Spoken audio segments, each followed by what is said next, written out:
What's up, everybody? It is your host, Joseph Francis. I am here live and in charge because tonight is just going to be me. Calvin is dealing with some stuff and he needed a break. He's going to be in the chat, but tonight it's going to be me. Heidi had a break anyway. She was overdue. She is on vacation, although it's a staycation because she's home. She's right upstairs. She will be in the chat today too, but I am going to get to take over the airwaves of Fan2Fan. It's amazing. We're going to have a good time. There's a bunch of topics that we are going to talk about. We are going to talk about a bunch of cool, fun things. I'm going to end the show on a fun note, which is some sports fashion. Russell Westbrook at it again. Like, maybe I'm not getting it. Maybe he's like 25 years in the future with fashion. But all I know, very crazy outfit. A sneaker just dropped to commemorate Steph Curry's 3-point record-breaking performance of his career. We're going to show those. Also, we are going to talk about some NFL news because the NFL week 16 is over. We're going to the playoffs. That's pretty much coming up. So we're going to definitely talk about some playoffs today. And it's going to be some fun times that we're going to have talking about that. We don't get to talk about football too much, but today we're going to talk about that. But before we go any further, hit the like button, subscribe to the channel, and make sure that you tell a friend about Fan2Fan. January 12th is going to be the relaunch date. We are not only going to have Fan2Fan, we are going to have new episodes of Heat and Receipts. We are going to have new episodes of 3 Things to Do following subsequently after the January 12th date. We're going to have a new studio. I won't be on a black screen anymore. Today is the last show until January 12th, so that's going to be really fun. We're going to take a couple week break, and we're going to do it well deserved. So unfortunately, we got to start off with the thing that is spreading like wildfire, and that is in fact COVID. That is affecting the sports world yet again. This time, Omicron virus is affecting 2 leagues, and that is the NBA and the NHL. NHL releasing a statement recently suspending all of their games from December 22nd to December 26th, and resuming December 27th. One of the things that I want to say about this is that the NHL has had similar problems to what the NBA has. And the NBA has a major problem, and the major problem being that the NBA had to postpone several games listed here, starting with the Detroit Pistons-Bulls game December 14th. The Bulls have since played since then. I think there was a Detroit Pistons situation. The Raptors seem to have been almost like the catalyst for this entire thing. The Nets, oh my God, it's kind of ridiculous when you talk about the Nets players that are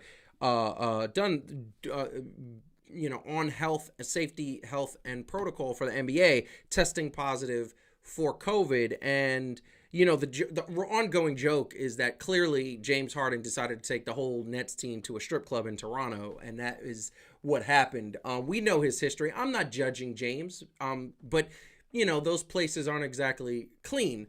I'm not judging at all. However, that's the joke. The serious point of this matter is that the Nets haven't played a game in about a week.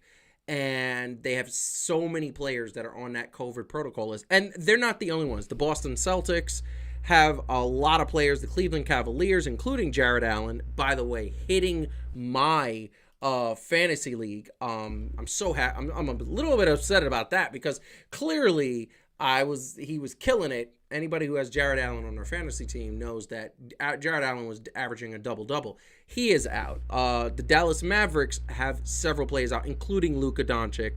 We're looking at a bunch of players. The only players, there's a few teams that don't. Houston and Indiana don't.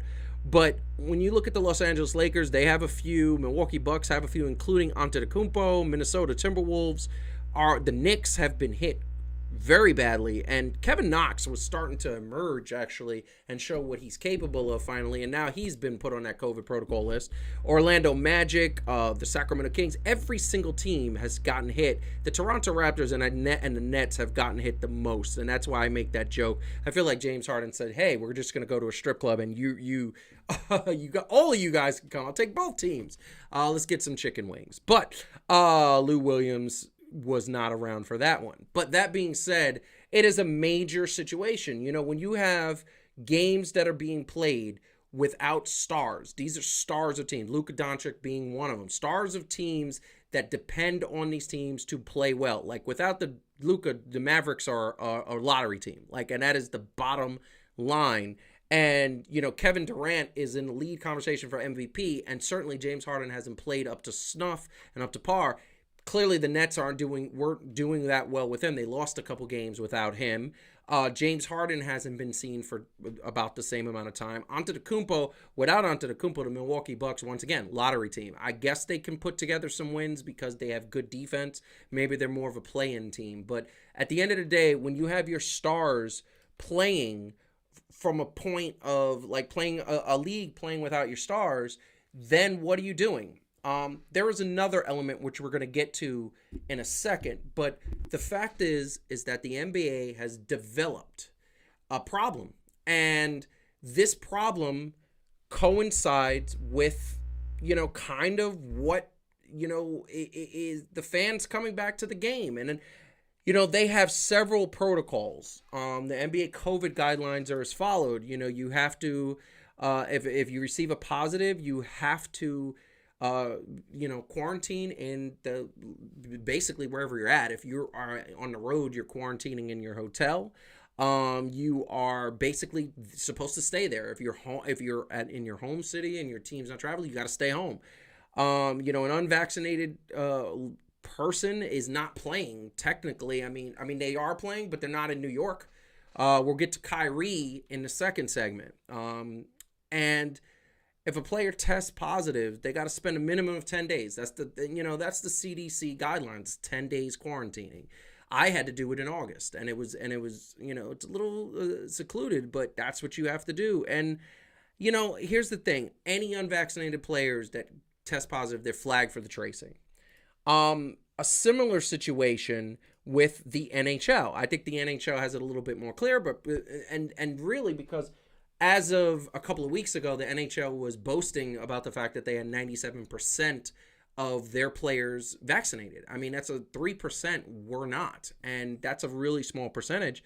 But the players who aren't vaccinated will only be able to get to their team hotel, practice facility, arena, will be unable to use areas such as bars, restaurants, gyms, and pools. I think that's very considerate, considering that these players, you know, you don't want to infect innocent people. And I think that's been the sort of, you know, spiel the entire time. Unvaccinated players will also be forbidden from having teammates or visitors in their hotel rooms. I don't know how you monitor that. I don't know how you keep a track of that. That's a little hard in my estimation. The teams will be permitted to suspend unvaccinated players who are unable to participate in club activities. I think that's important because that allows the team to have control over what their players do and consequences for the players acting irresponsible. I think it's actually not a bad thing. If you're going to act irresponsible, possibly test positive for doing something irresponsible, you know what? You should be suspended, and you should be suspended without pay. That's my opinion.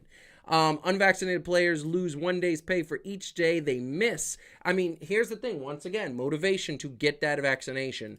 Now, that being said, it hasn't really worked because I was at a Knicks game last Tuesday, saw Steph Curry break the three-point record. And what's interesting about that is when you see Steph Curry break that three-point record, it was amazing. Everybody was cheering. It was a packed house. Everybody was on their feet, and everybody was screaming and everything. Most people were masked. Most. There were some, and quite a few, that were not. And I don't know whether those people were just caught up in the excitement or caught up in a moment, but you're caught up in a moment that could do serious harm to you and the people you love. You go to that game, not mask, you get COVID. And as we know, the vaccine does not prevent you from getting COVID. It helps you from staying out of the hospital. Great. Helps you from dying. Even better. It helps you from getting seriously sick. A lot of people have gotten COVID and have no symptoms. There's a lot of people that have gotten COVID and have had many symptoms or minor symptoms. But the fact of the matter is you can still get it. So you go to the Madison Square Garden, you're celebrating Steph, you're screaming, you're getting close quarters. There were people high-fiving complete strangers. Me and my son, we're not. We had our masks on all the time. We talked to people, but from a distance. And even us talking to people from a distance still allows us to get it. Well, here is the bottom line with that. Packed arenas, NHL, NBA. And the problem I have with this is, when is the NBA and the NHL going to say, you know what? We can't suspend operations. We can't keep postponing games. We can't keep having situations where stars are getting COVID and are not in the games. Because, by the way, I'm not going to that Knicks game last Tuesday if Steph isn't in the lineup. If Steph gets COVID and he's health and safety protocols, I'm not going. I went there to see Steph. I love the Knicks, but at the price range it was, and the fact that COVID is still ranging, I can wait. I'm going to see stars, and most people are going to see stars. The NBA is a star-driven league. So at what point does the NBA say, we don't have the best product on the court because we don't have our stars. We don't have the most competitive games. We don't have the complete picture of our teams. So teams are suffering. The Milwaukee Bucks had a nice hot streak running. They haven't had a hot streak lately. They have cooled off considerably. Mind you, they don't have their star. Okay. Other teams can't get it together because they can't get their players in the lineup. The Los Angeles Lakers. And I know the Los Angeles Lakers have a plethora of problems. That doesn't mean that COVID is not contributing to these problems. And the fact is that the best product is not in some of these games. Some of these games are sloppy. Some of these games are not what they're supposed to be. Now, we're going to talk about the opportunity that affords some of the players that were not signed as of a couple of weeks ago and have soon been signed. We're going to get to that in segment 3. However, the NBA now suspended a handful of games. And if we go back to that list, do we think, and this is the question I want to ask everybody in the chat, please feel free, do we think that this is going to be the last bit of postponed games? I'm going to say I don't. There's no way that is realistic. There's no way that the December 23rd Nets versus Blazers game is postponed. That was tomorrow's game. There's no way. And now there is talk of the most profitable, most rating generating night of the NBA, minus the playoffs and the finals and the championship, is Christmas Day. Christmas Day is the equivalent of the NFL on Thanksgiving. There is no competition. You're watching NBA games. There's a whole lineup of games back to back to back to back to back, starting at 12 noon. I am one of those people that watches it. And here's the thing. They're talking about suspending all of those games because now people are not venturing out on a Christmas Day when COVID is raging. And it is raging. Omicron is more contagious, not as deadly apparently, but it is raging. And at this point, you look at it and you say, here is the bottom line. At what point does the NBA say, maybe we need to take a 2 to 3 week break? Maybe we need to change our guidelines. Maybe we need to have stricter guidelines. Maybe we need to make sure that people are not only getting vaccinated, but they are submitting daily negative tests. Also, what are you doing in your off time? I'm all for people having a freedom to do whatever they want to do. Like I said, James Harden took the Toronto Raptors and the Nets to the strip club. By all means, have fun. As long as you're being respectful and having a good time and treating people with respect, by all means. But I need, as your general manager and your owner who signs your check, I have the right to know if you going someplace after hours is going to jeopardize you being on the court. Okay? And I think that the problem is not only the league's protocols, okay? And I'm an Adam Silver fan, but I think it's time for him to step in and say, okay, we got to nip this in the bud. They need to take 2 weeks. They need to take 2 to 3 weeks off and say, we got to get everybody healthy. Everybody has to submit a negative test to come back. That's the bottom line. And the other thing is that the fans don't need to be in arenas. I understand that the NBA took I believe it was something close to $300 million hit and close to a $1 billion hit for the season being suspended. It was a lot of money that they lost. But if this keeps happening, they're going to have to suspend the league for 3 to 5 months, or just live with the crappy play of basketball. Live with the fact that there should be an asterisk next to this season with the rate it is going. And I think that's the thing. I think that is the issue that we definitely have to understand. I think that the issue is that at the end of the day, we want the best competition, but we're not getting that. And they're not doing what they need to do in order to make that happen. What they need to do in order to make that happen is 2 weeks off and change some of their guidelines and be stricter and say, this can't keep going on. We can't keep having COVID positives popping up. You got to be safer. You can't be hanging out. It's the season. By the way, the NFL does it. The NFL has institute curfews on their teammates during the season. During the off season, do what you want to do. But the NFL does that, and it works to a certain extent. It keeps people out of trouble. I understand that being in a bubble was difficult. I understand that last summer when they played that season, it was difficult. A lot of players said it was hard to be in that bubble. It was depressing. They were away from their family and their kids and all the things that give them the joy. But at this point, this product is in danger. It's a product that I love. And let's flip this over to the NHL. We don't get to talk too much NHL, but this is the bottom line. The bottom line is that the NHL last year had practically no COVIDs, and they didn't have the fans in the stadium. They didn't have the fans in the arena coughing, yelling, doing all the things that they do. And now they've suspended for 5 days. And the question I have is, for 5 days, what is that going to do? What's that going to do? What is 5 days going to do to help this situation? The NHL is not going to play for 5 days. Does that help them get rid of the COVID? No, because when they come back, they're going to have the same problem. Fans are in the arena. I understand the NHL has the glass around any ice hockey rink. Anybody who's gone to a hockey game, it's all the way up. It's about 10 feet. It's hard. You can't get over it because, people are banging and doing things. And I guess that's some protection.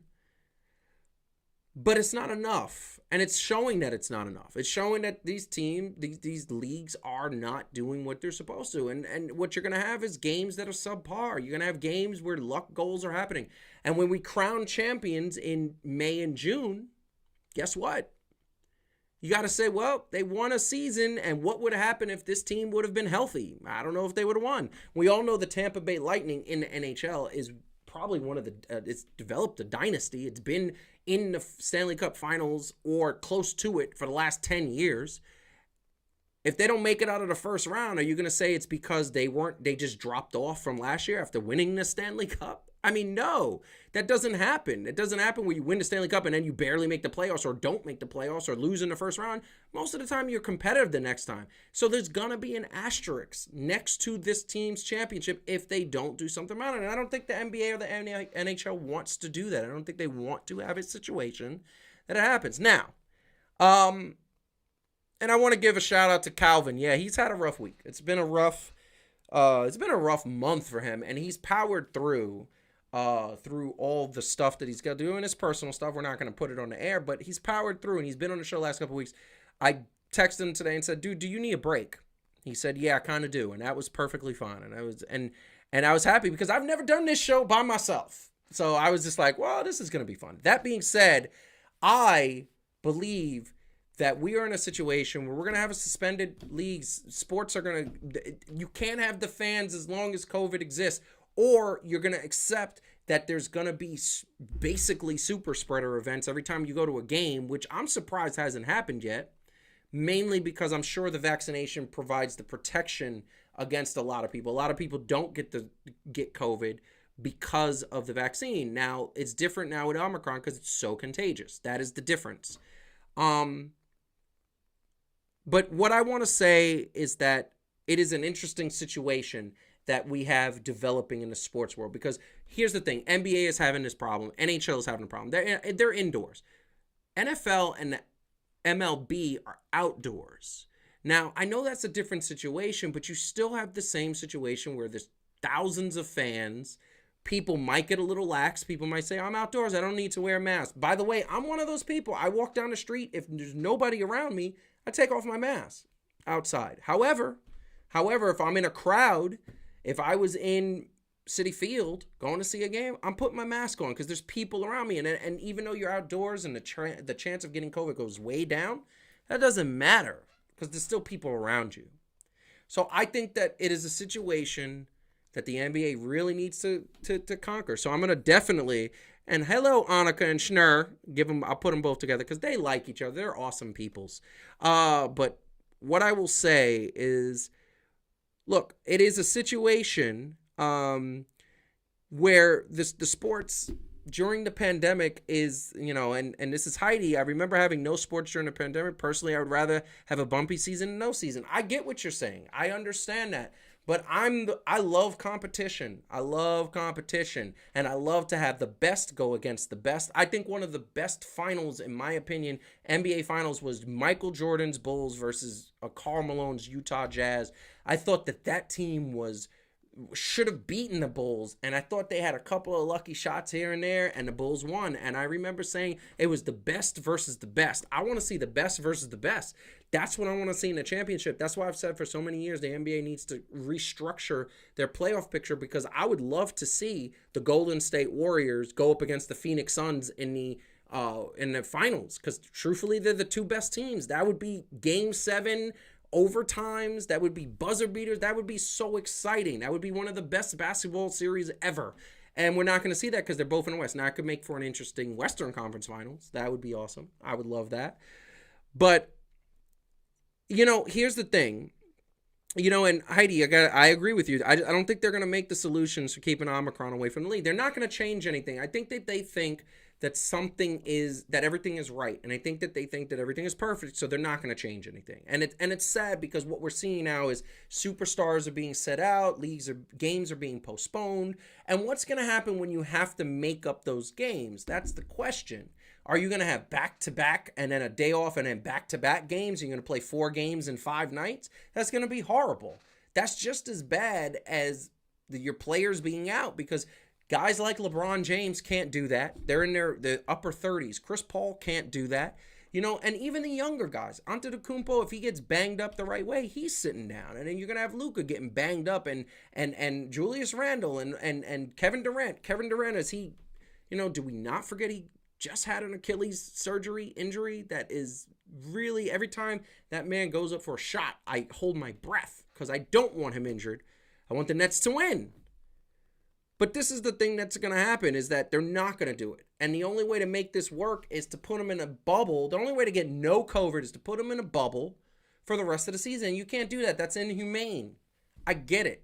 I get the emotional factor here. I get that nobody wants to be by themselves.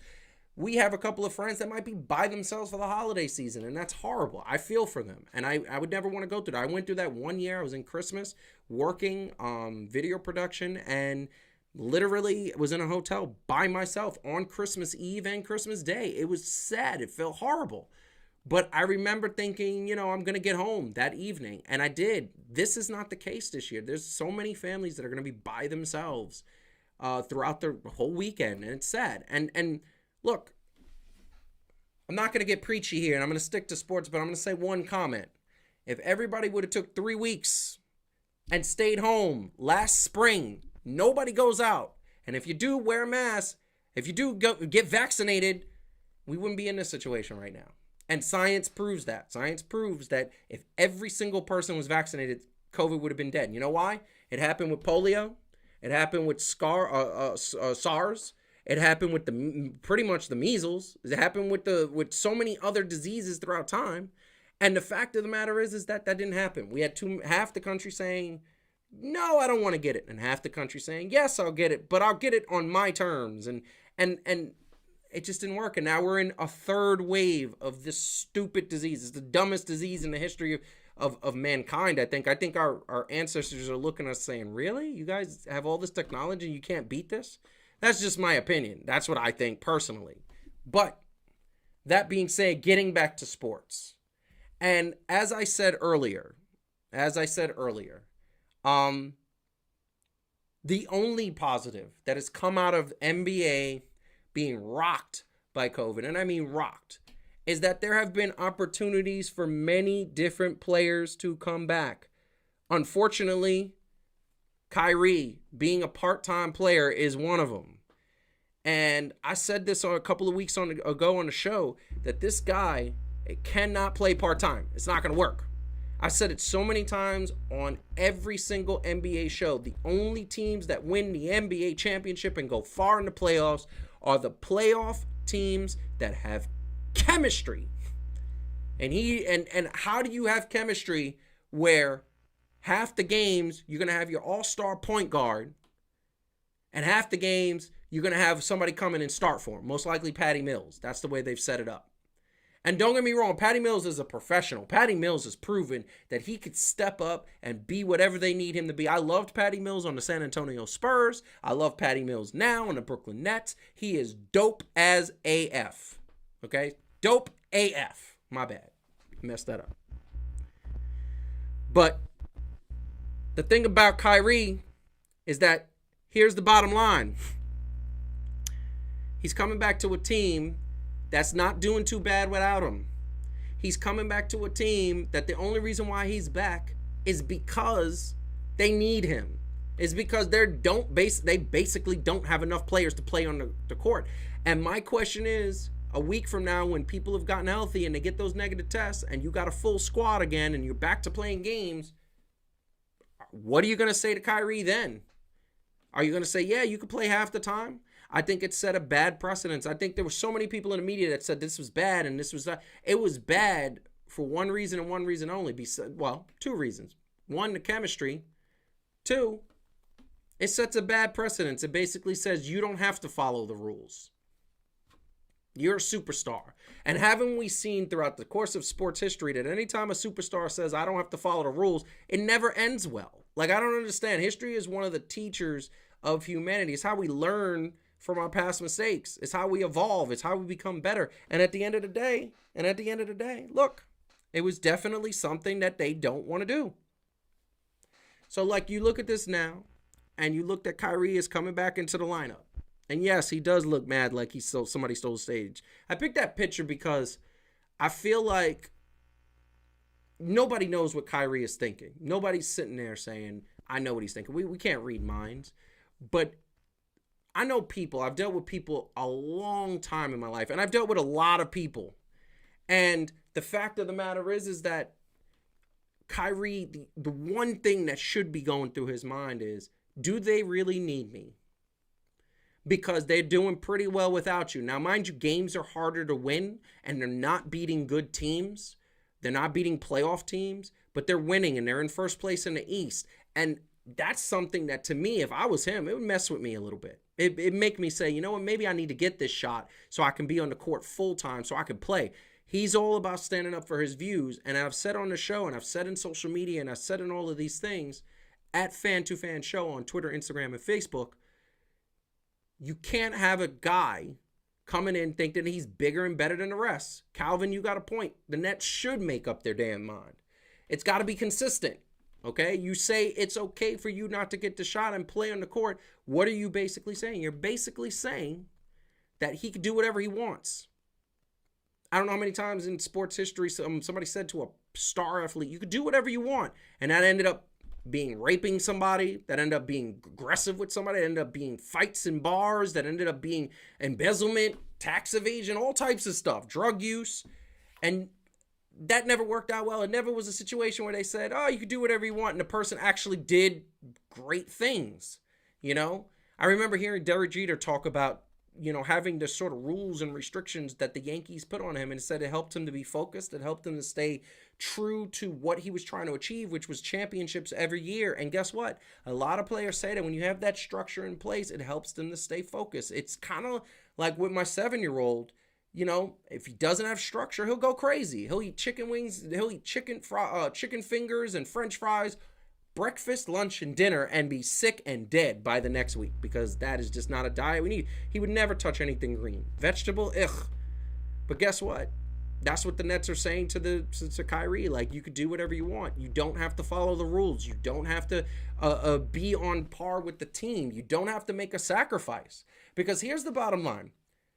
Kevin Durant said to Kyrie, I'll join you. Kyrie said, I want to go to Brooklyn, not the Knicks. Kevin Durant said, I'll join you. You're my boy. You're my brother.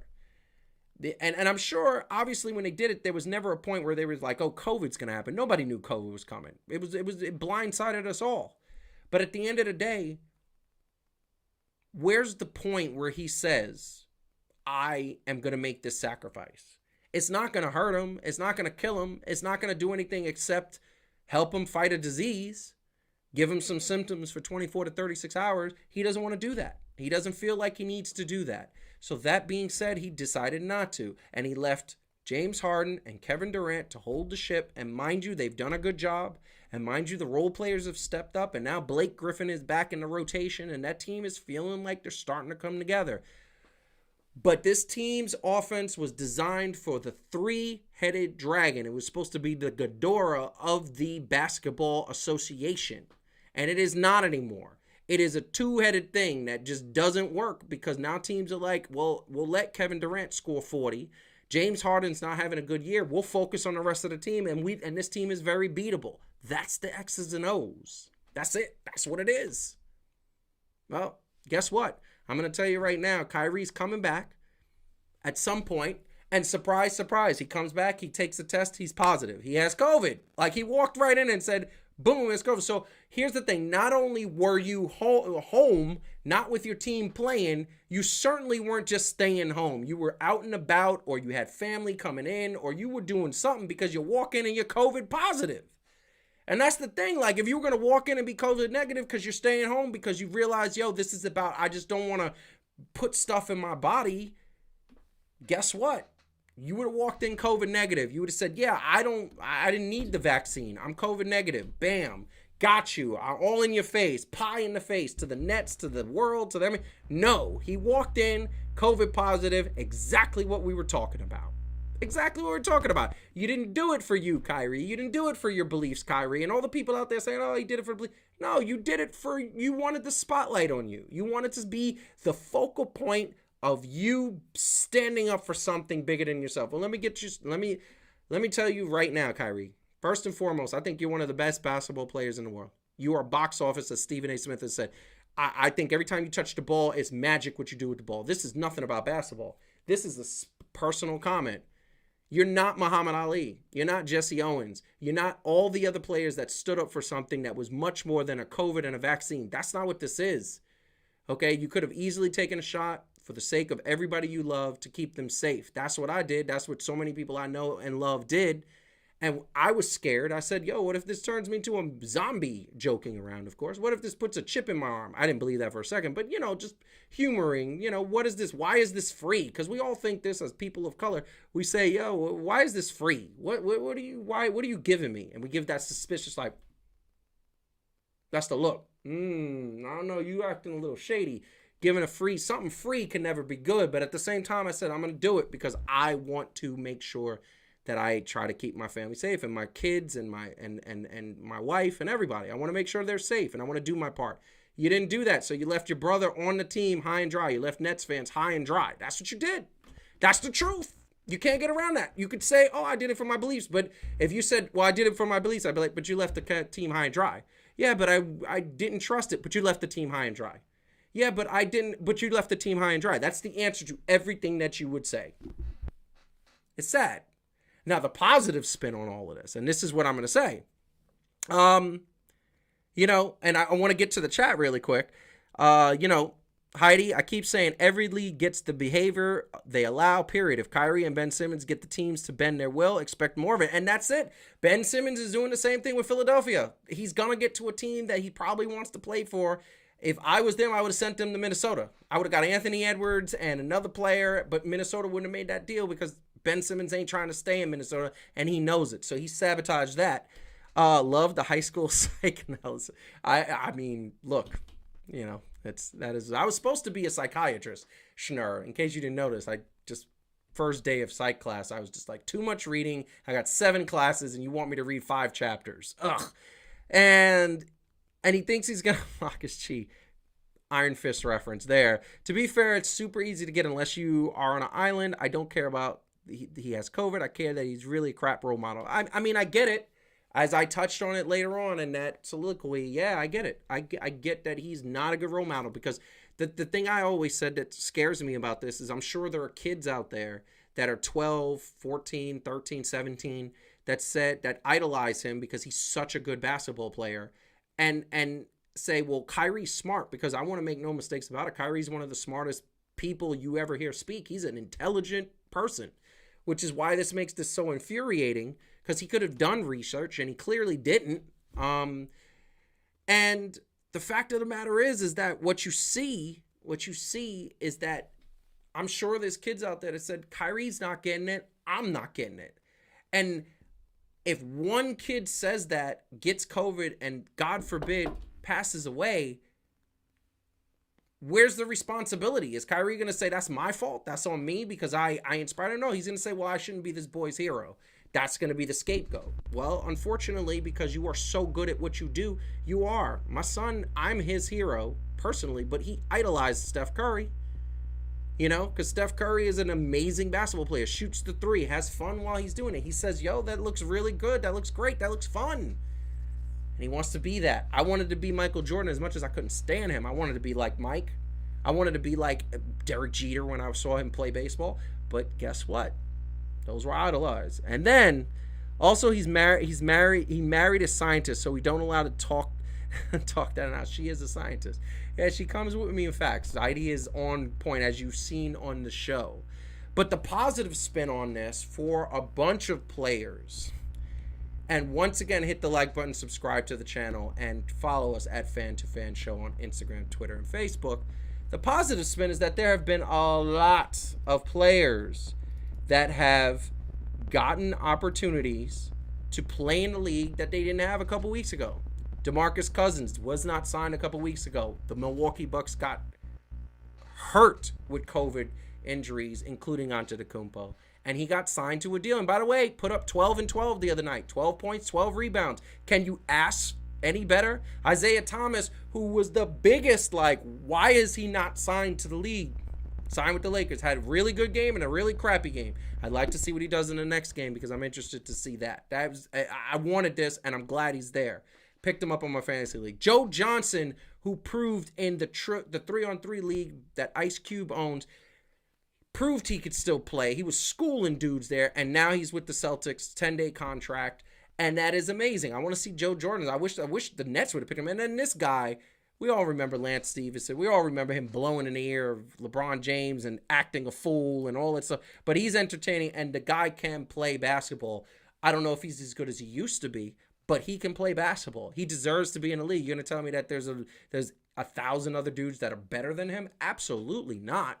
I don't agree with that at all. Now, as much as that is amazing that these guys are back in the league, here's the thing that I find interesting, and this is a question that we got to pose. The fact of the matter is, what's going to happen when all these people come back from COVID and you got to cut some people? You know? Isaiah Thomas put up 23 points in his debut, which is great. Then came back and shot 1 for 13 in his second game. Okay? I mean, are you going to dump him for Malik Monk? No. Malik Monk's going to come in again. He's a better player at this point. Are you going to, and he's a very good defender, and not for nothing, the Lakers need defense. And there's other players that are hurt right now that are going to come back. Anthony Davis, obviously, is out for 4 weeks, has nothing to do with COVID. But there's other players that are COVID and are going to be back in a week. And what are you going to do with Isaiah Thomas? DeMarcus Cousins, I feel like he found a home in Milwaukee, because at the end of the day, he's so good. I don't understand why other teams didn't take a chance on him. He could pop the three. He could post up. He could rebound. He could play defense, and he's tough. Why would you not have that dude on your roster? And I think he's going to stay. But Lance Stevenson, look, Atlanta's got young dudes on that team. Like, at the end of the day, Atlanta doesn't need him. I mean, yeah, he could be somebody that could come off and mentor young kids, but I don't think they need him.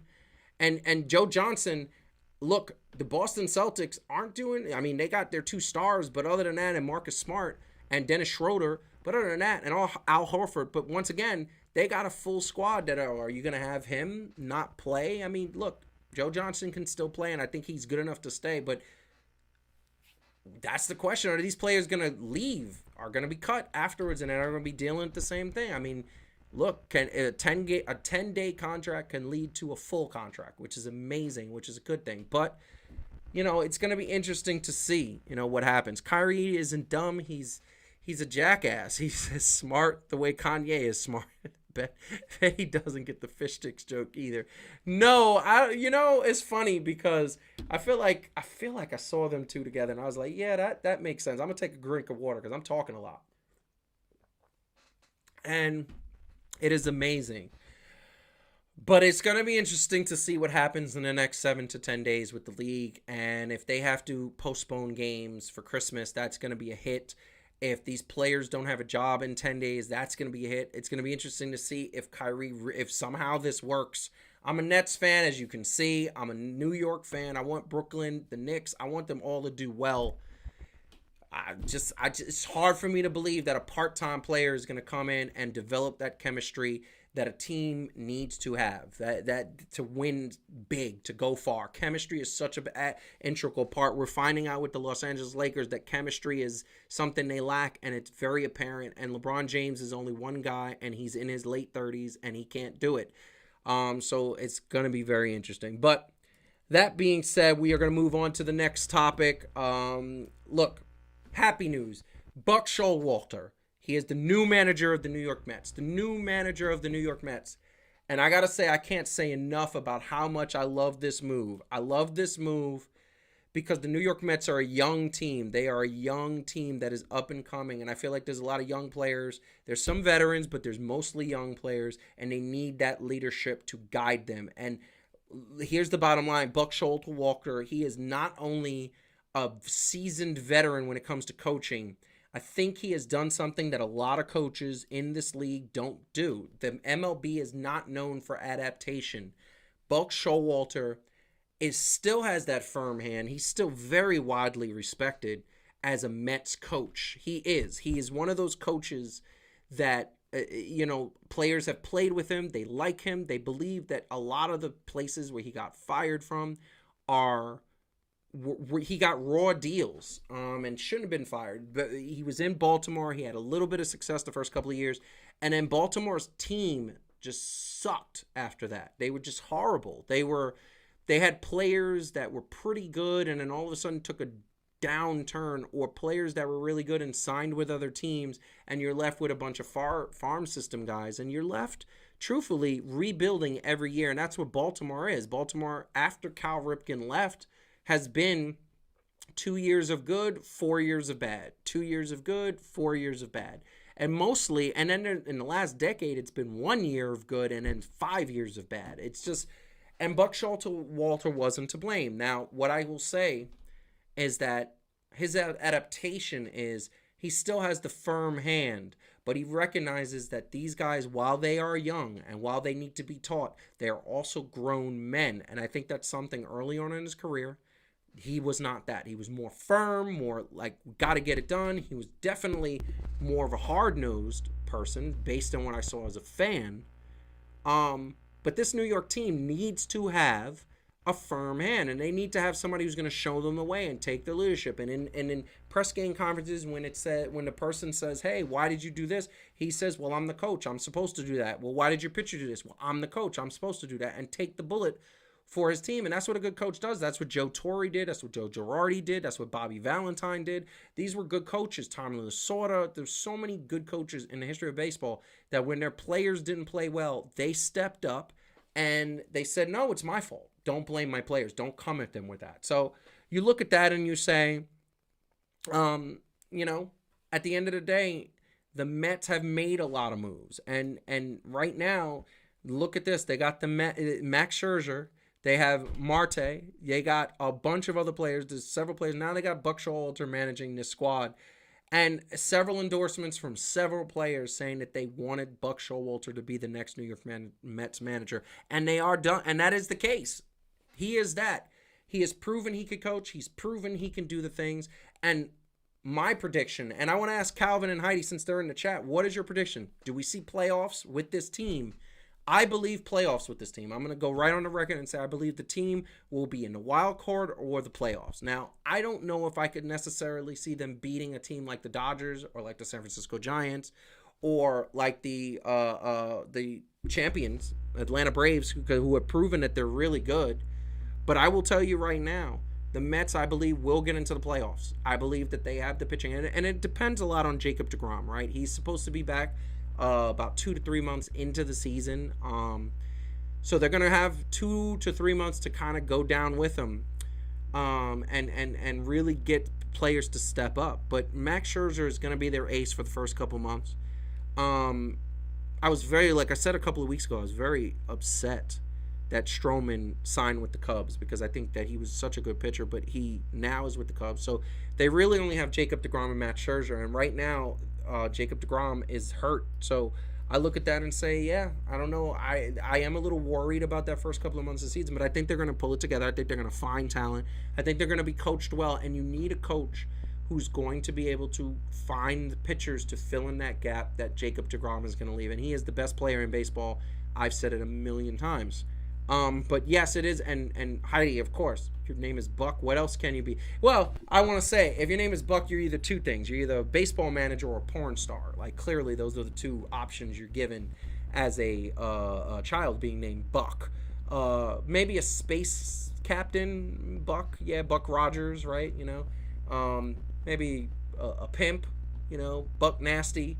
But yeah, I mean, at the end of the day, you are a baseball manager or those career choices. But I think it's a great signing. I thought it was important that they really did their due diligence. I think that the team is going to have a good situation. I think that the team is going to make something happen. What up, Rob? How you doing? I think Buck Showalter is going to take this team to the playoffs. They are going to throw away the key, and they are going to say, this is dope. They are just going to have a good time. I think the Mets will be in the playoffs. I think the Yankees are going to be in the playoffs. I'm still waiting for that real Subway World Series, because in 2000 we never got it. It wasn't even competitive, and I hated it. I want to see Game 7, Mets versus Yankees. I want to see that in the World Series. That would be amazing to see. But that being said, we are definitely going to move on to the next topic, and that is football. We don't get to talk football that often on the show, but we are talking football because it is playoff time. And look, I want to tell you, and I'm going to start right off with the Game Day NFL rankings right now. The power rankings for Week 16, after Week 16, we got the Green Bay Packers, Kansas City Chiefs, Tampa Bay Buccaneers, Indianapolis Colts, New England Patriots, New England falling a couple of spots, Dallas Cowboys, Los Angeles Rams, the Arizona Cardinals, 49ers, and the Bengals rounding out that top 10. And what I want to say is that what's this interesting thing is that when you compare who is going to win the Super Bowl, it kind of coincides except for a few different names. Obviously, Kansas City Chiefs, Tampa Bay, Green Bay, Rams, Patriots, those guys are there. Cardinals are there. But you know what? When you put those two, when you actually look at them kind of back to back, there's really those top three teams. It's really the Buccaneers, the Packers, the Chiefs. 2 out of the 3 are in the NFC. So you'd imagine at some point they're going to meet each other in the NFC Championship. I look at this and I say, bam, this is exactly what I wanted to see. I wanted to see that competitiveness. But the thing I'm not believing is how the Tampa Bay Buccaneers, after getting shut out, are still high on that list. They obviously have problems. They obviously have situations that they got to deal with. Tom Brady is this the beginning of the decline that we heard about for years? Like, he's 44 years old. He's going to decline. All athletes, when they hit that 40-year-old range, they start to decline at the very least, at the very latest, right? Guess what? I think it's starting to happen. Because what I notice is that there's a team, the game is faster, and he is a step slower. And that one step, when dudes are coming at you at 50 miles an hour, it seems like 100 miles an hour. And I look at this team and I say, you know what? As much as I don't want to deal with saying that Aaron Rodgers, after all the stuff he did earlier this year and all the lying he did, I'm going to tell you right now, I think there's only one team that's going to be able to beat them, and they are my pick to win the Super Bowl, and that is the Kansas City Chiefs, which means that the Green Bay Packers get to the Super Bowl. And in the Super Bowl, can Aaron Rodgers be amazing? Of course he can. He's Aaron Rodgers. He's the best quarterback in football right now. And I look at that and I say, I find it I want to see Tom Brady versus Aaron Rodgers. They're friends in real life. I would like to see that. That'd be interesting. But it's interesting because we probably aren't going to see that, because when you look at the playoff picture, the division leaders have to play the wild card. And the Packers and the Cowboys at this point would get a bye because the Dallas Cowboys... Sorry, I just threw up in my mouth a little bit talking about the Cowboys in the playoffs, but they deserve it. They've done it. They've done the right thing. Okay?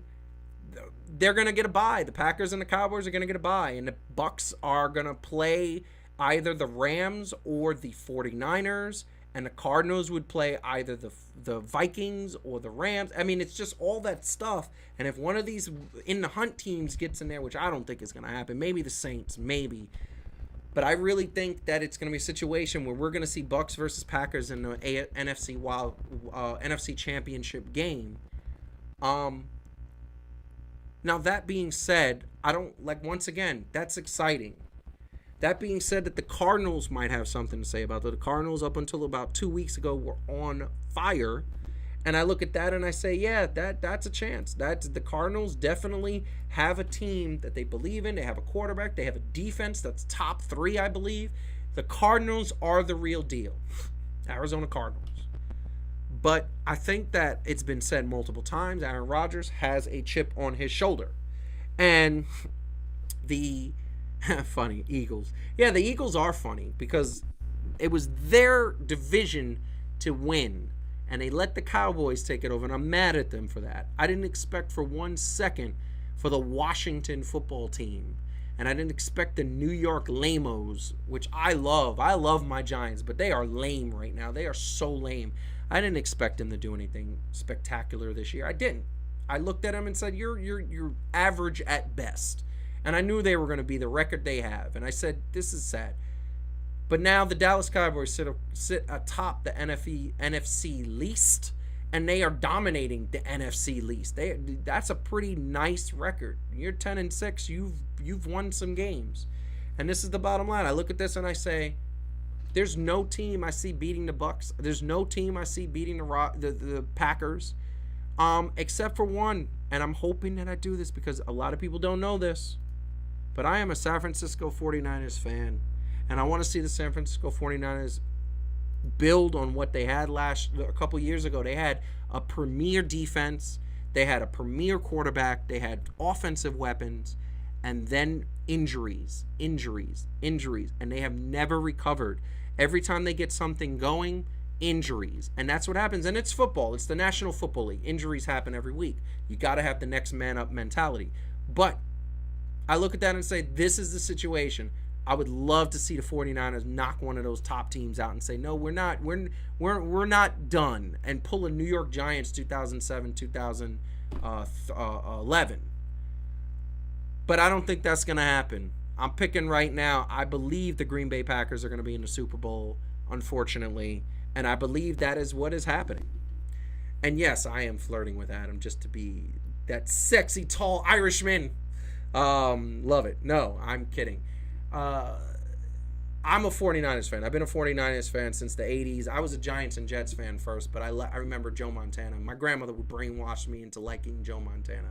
So I am a 49ers fan. I loved Steve Young. I love Jeff Garcia. I love Jerry Rice and Terrell Owens. I love Ken Norton. Like all those dudes. I was a 49ers fan, and I love that. I even have a picture that I was reminded of my birthday of me with a San Francisco 49ers jacket in high school, because that was the team I liked. That's what it was. But then we go to the AFC champion playoff picture, and of course the Kansas City Chiefs are on top. You look at them and you say the Patriots are there. Tennessee Titans would have been there, but they lost their star running back. And the Cincinnati Bengals are there, but are they really there? I don't know. I mean, 8-6. The Colts should be better than 8-6. They're not. The Chargers should be better than 8-6. They're not. The Buffalo Bills should be better than 8-6. They're not. The Baltimore Ravens are 8-6, and they shouldn't be 8-6, but they got hurt. They got injuries. Half their team is on a disabled list. It's ridiculous. And they're feeling it. They're feeling it. They haven't won a couple of games in a couple of things, and it's not good. You have a crowded AFC championship, And to me, those dudes right at the top are licking their chops. They're licking it. They're sucking the barbecue sauce off their fingers, saying, this is going to be easy. This is going to be easy. Now it's through week 15. Not much has changed. This is going to be easy. You know? The AFC Championship is really going to go through Kansas City. They've been there before. And I think the thing that makes it Kansas City interesting is that Kansas City has a chip on their shoulder. Excuse me. Kansas City has a chip on their shoulder. They lost last year, and they didn't lose. They lost badly. It wasn't interesting. It wasn't good. It wasn't close. From the very first kickoff, they were sitting up there getting their butts beat. That's what it was. They were getting their butts beat. And I think they recognized that. I think they got something to prove. I think they're going to get to the playoffs. Pat Mahomes learned some valuable lessons. They got the same coach. They got the same everything. They got the same players. They got the same offensive weapons. Why shouldn't they be in the Super Bowl? And if they get to the Super Bowl against the Green Bay Packers, against the Bucs, against these teams that talk so much crap, talk. We're the best. We're the best. We're the best. Why can't they beat them? My pick for winning the Super Bowl this year is going to be the Kansas City Chiefs. I think Pat Mahomes is going to show them. I think he's going to show them. And I think he's right in the position he wants to be, where everybody's like, let's not take them seriously. You better take this team seriously. They still got all the same weapons. Nothing has changed. And I'm sure they learned lessons, evolved, and got better. I mean, come on now. This team is great. That is amazing. But I will tell you right now, hit the like button, subscribe to the channel if you have not, because this is something that we need to do. We need to grow. I want to remind everybody out there, January 12th is the relaunch. I want everybody watching here, everybody watching on the replay. I want everybody who knows Fan2Fan to 100% tell a friend. It is going to be a big night. We might even have some beverages popping off in the studio. It is going to be a relaunch of the studio, new studio. We're going to have the Fan2Fan and so many things that are going to be a little bit different. And on top of that, we are going to have brand new episodes of Heat and Receipts. There's so much happening in the wrestling world. It's been so hard to not talk about it. But we are also going to have brand new episodes of 3 Things to Do, plus new shows, including That's Debatable, which is a very interesting concept where we're going to get to have debates about just every topic we want. I believe some of the topics that have been talked about is top hip-hop artist, top movie actor, top political figure we love to hate. Like, there's going to be every type of subject there. It's going to be fun. I'm looking forward to that. But that being said, we are moving on to the very last topic, and we're going to have a little fun with this because here's the thing. My man, Russell Westbrook, we're going to start off with sports fashion. Russell Westbrook, my man. I'm just going to put him up on the scene and say that's what he was wearing coming into the Lakers game. Like it was me trying to say, well, is he taking it back to baggy clothes? Is he taking it back to no. That's Russell Westbrook's fashion. And I feel like he needs his own segment on the show because he has a fashion sense that we have not figured out. Like, he wears different types of things. And here's the thing. One thing I want to give credit to this man. This man does not care. He wears what he wants, when he wants, how he wants. Give him much respect. To coin a segment, one of my favorite segments on television, Jalen and Jacoby on ESPN. They do the boss move or soft move. That is a boss move. Russell Westbrook is a boss all around. He wears what he wants, when he wants. And nobody can tell him what. I'm just going to say that I don't know what the style is here. He looks like he's kind of a football player / homage to MC Hammer / taking it back to the day, but there's a crop top. I mean, it's interesting. And to Heidi's point in the chat, this isn't as bad as we've seen it. I mean, I think the last one was different. I think the last one was interesting. But I will tell you, I could fit in those pants. Him and 3 other dudes. Like, we used to wear baggy jeans back in the day, like in the 90s. God, me saying back in the day in the 90s is just hard. It's hard for me to do. It's really hard for me to do. That's like when you hear on Hot 97. Hot 97 does this all the time. They be like, back in the day, 1997. What the? Gets me mad. Back in the day, 1997. That's not even funny. First of all, in 1997, that wasn't that long ago. That was 23 years ago, 24 years ago. That was a long time ago. But they're back in the day. I remember growing up in back in the day, 1977. All right, yeah, that's back in the day. Back in the day is not 1977. But I digress. That was not the style that we had back in the day. We had baggy jeans. We didn't have baggy trousers or baggy khakis. I don't even know what those are. Nina says, nice trousers. Yeah, they're trousers. They're not pants. I mean, I guess they're pants. They're not jeans. I don't know. It's a little weird. But give credit to Russell Westbrook. Look, my man, he, like I said, he might be years ahead of his time in terms of fashion. We might all be wearing this when we're in our 60s talking about, oh, well, this is the new fashion. This is the only thing that's available. Actually, I don't like it that way. And we'll be like, Russell Westbrook wore this in 2021. That's what it is. But this is what I was looking forward to, because this was something fun. I was going to show the sneakers that I got. I was going to show the sneakers that I got for my birthday from my beautiful wife. And I said, you know what? I'm not going to do that. I put that on my social media. Follow me at RealJFrancis. I put that on my social media. I'm going to leave it there. It was some dope sneakers. It was some Jordans and some Rocks, the new Under Armour Rocks. I think they're very, like, those Rock sneakers are for the grown and sexy. Like, they are grown. They're like grown man sneakers. Like, you got to put them on and be big and be, like, ready to be your grown man. But I like those. And then I got some Iversons, which were dope. I always wanted the old Iversons, the classics from back in the day. Allen Iverson, one of the greatest basketball players. To say this directly to Nina, he was 6'1" and made all the 7-footers look like they couldn't even do anything against him. That was Allen Iverson. Allen Iverson was a beast. One of the toughest players in the history of the game. And I love the sneakers. And, of course, it was black and white. My boys always clowning me, talking about I only buy black and white, black and red sneakers. I love black and red. It's awesome. That being said, a new sneaker just dropped yesterday.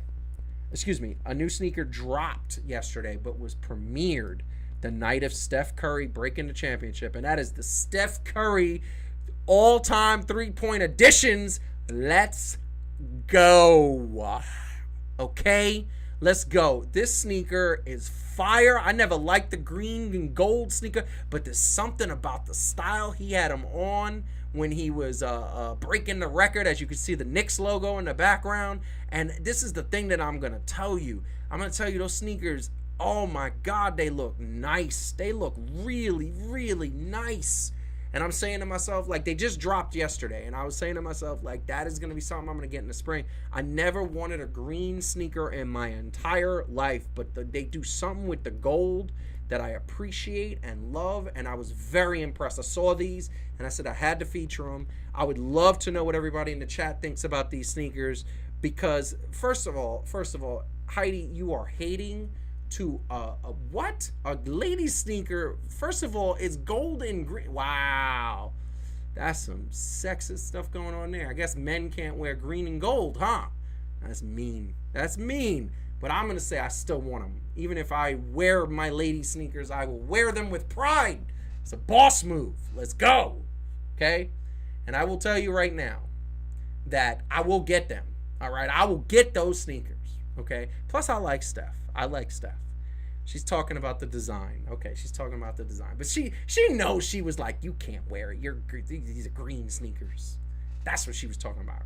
Yeah, see? The first time I say I want green sneakers, I've never said that before. I don't like the color green. It's not my favorite color. But now she's coming out talking about you can't wear green and gold. What? I'm wearing green and gold. First of all, they are not lady sneakers. They are Steph Curry sneakers. And Steph Curry is awesome. He is amazing. And once again, I'm going to throw this at Nina and say Steph Curry is 6'1", schooling people left and right, making those 7-footers look slow, old, and big. That's what he is doing. They do look delicate. I get what you see. She was saying they look delicate. I don't think they look that delicate. I think they look manly. They look like tanks on your feet. Got the nice. I disagree. I politely disagree. And I'm going to rock them, and I'm going to put them, then when I rock them and when I buy them, I'm going to put them right on the desk. I'm going to put them right on the desk. That is Main thing. And here's the thing. The coin on the side is different. Yes, that's what I'm saying. It looks different. I've never seen a sneaker like that. I think Kanye West tries to do that with the Yeezys. And I said it to, I discovered something today. I was talking to Calvin and Marcus, texting, and I discovered that the reason why I don't like the Yeezys is that they look like like how old nurses wear those very thick soled shoes that like are out to here and the sneakers here, but the sole is like this.